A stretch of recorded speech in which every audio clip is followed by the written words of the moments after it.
எல்லாரும் தம்ப்நெயிலை பார்த்துட்டு இவன் என்னதான்டா சொல்ல வரான் அப்படின்னு நினச்சிருப்பீங்க. வாழைப்பழத்தை வச்சு காமெடி பண்ணி பார்த்துருப்பீங்க, வாழைப்பழத்தை வச்சு பஜ்ஜி பண்ணி பார்த்துருப்பீங்க.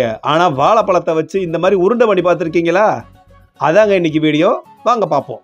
இதுக்கு நாம் முதல்ல நல்ல கனிஞ்ச வாழைப்பழமாக வாங்கிக்கணும்.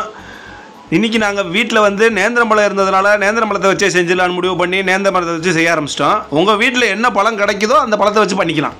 பெரிய வாழைப்பழமாக இருந்தால் 2 பழம் போதுங்க. சின்ன வாழைப்பழமாக இருந்தால் 3 எடுத்துக்கோங்க. இந்த மாதிரி ஸ்லைஸ் போட்டு வச்சுக்கோங்க. ஸ்லைஸ் போட்ட பிறகு சட்டியில் நெய்யை ஊற்றி 3 ஸ்பூன் ஊற்றிக்கோங்க. நெய் நல்லா உருகி வந்த பிறகு இந்த வாழைப்பழத்தை தூக்கி உள்ளே போட்டுருங்க.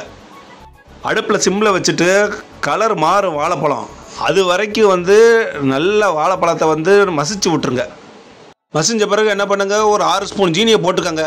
எங்களுக்கு தேவை 6 ஸ்பூன்றதுனால 6 ஸ்பூன் போட்டோம். உங்களுக்கு கம்மியாக தேவைன்னா கம்மியாக போட்டுக்கோங்க, கூட தேவைன்னா கூட போட்டுக்கோங்க.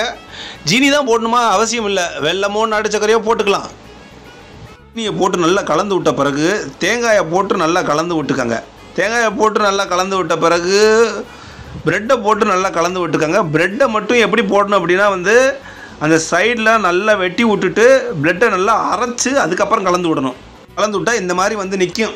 ஐயோ ஒரு விஷயத்தை மறந்துட்டேன் அப்படின்னு நான் சொல்ல, இதுக்கு என்னத்திரா மறந்து தொலைஞ்ச, கரெக்டாக சொல்கிறா அப்படின்னு எங்கள் அம்மா சொல்ல, அந்த அடுப்பை ஆஃப் பண்ணுறது இருக்குது பார்த்தீங்களா, அது வந்து நீங்கள் வாழைப்பழத்தை நசுக்கிறீங்க பாருங்கள், அப்போவே அடுப்பை ஆஃப் பண்ணிடணும்.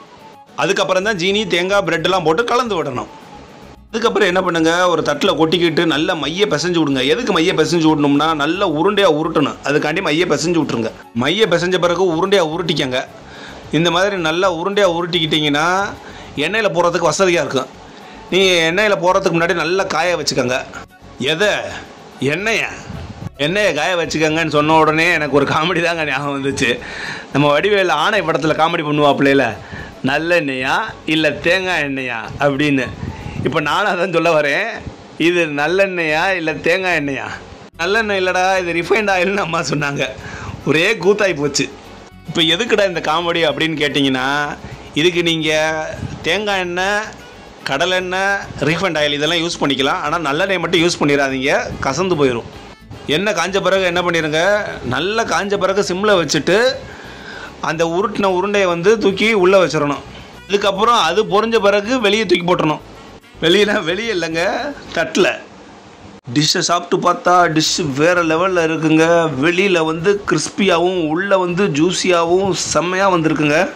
நீங்களும் செஞ்சு பார்த்து சாப்பிட்டு பார்த்துட்டு உங்களோட கருத்தை கமெண்ட் செக்ஷனில் தெரிவிங்க. நீங்கள் ஏற்கனவே செஞ்சுருந்தீங்கன்னா உங்களோட அனுபவத்தையும் கமெண்ட் செக்ஷனில் தெரிவிங்க. பாய், தேங்க்யூ.